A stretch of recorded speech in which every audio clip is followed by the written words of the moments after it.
Hai guys, Assalamualaikum warahmatullahi wabarakatuh. Kalian harus tahu ya kalau negara kita itu punya sejarah kelam karena mengekspor pasir laut ke negara lain. Alhasil negara kita itu banyak mengalami kerugian. Saking merugikannya pemerintahan RI sudah menghentikan praktek ini sejak 20 tahun yang lalu. Dan kalian harus tahu ya apa yang terjadi sekarang. Sekarang pemerintah mengesahkan resmi buka keran ekspor pasir laut usai 20 tahun ini dilarang. Ya saat pemerintahan kita ya legalkan ekspor pasir laut yang sudah dilarang 20 tahun menjelang lengser. Mulyono ini nampaknya semakin sering ya membuat kebijakan-kebijakan yang ugal-ugalan menurut saya.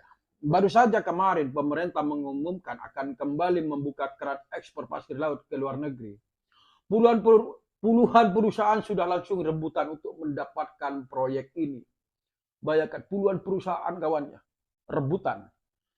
Ibarat kucing nemu ikan. Daftar izin pengerukan pasir laut artinya ada cuan, ada keuntungan yang sangat menggiurkan. Sekarang gue kasih tahu nih ya, beberapa alasan kenapa ekspor pasir laut di luar negeri itu akan sangat merugikan negara Indonesia. Yang pertama adalah akan merusak ekosistem pasir dan juga laut dong. Sebagai dampaknya ya para nelayan akan semakin terpuruk karena tangkapan ikan mereka akan merosot drastis. Dampaknya yang kedua adalah pulau-pulau kecil itu terancam tenggelam dan menghilang kawan ya. Sudah ada sejarah ya, sejarah kelam yang harus kalian ketahui adalah dulu Indonesia sering mengekspor pasir ke Singapura. Pada saat itu volume ekspor pasir di Singapura mencapai 250 juta meter per kubik per tahunnya. Dan pasir kita itu dibeli dengan harga sangat miring 1,3 dolar Singapura per meter kubik. Padahal harga itu masih bisa dinaikkan ya ke 4 dolar Singapura. Dan dengan selisih harga itu Indonesia diperkirakan mengalami kerugian mencapai 540 juta dolar Singapura atau sekitar 2,7 triliun rupiah per tahun. Dan dampaknya juga ya Pulau Nepah hampir tenggelam karena abrasi ya.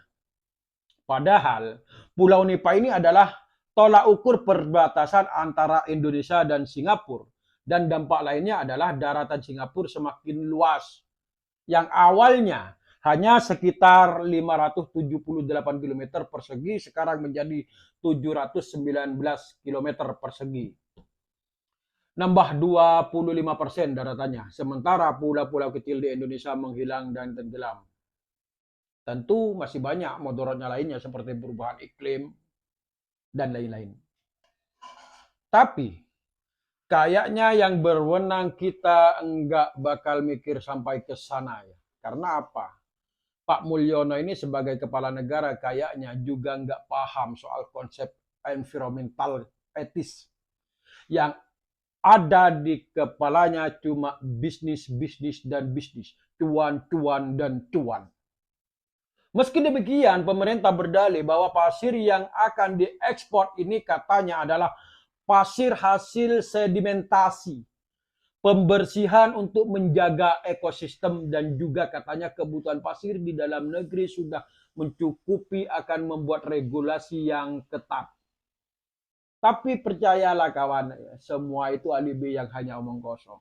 Wassalamualaikum warahmatullahi wabarakatuh.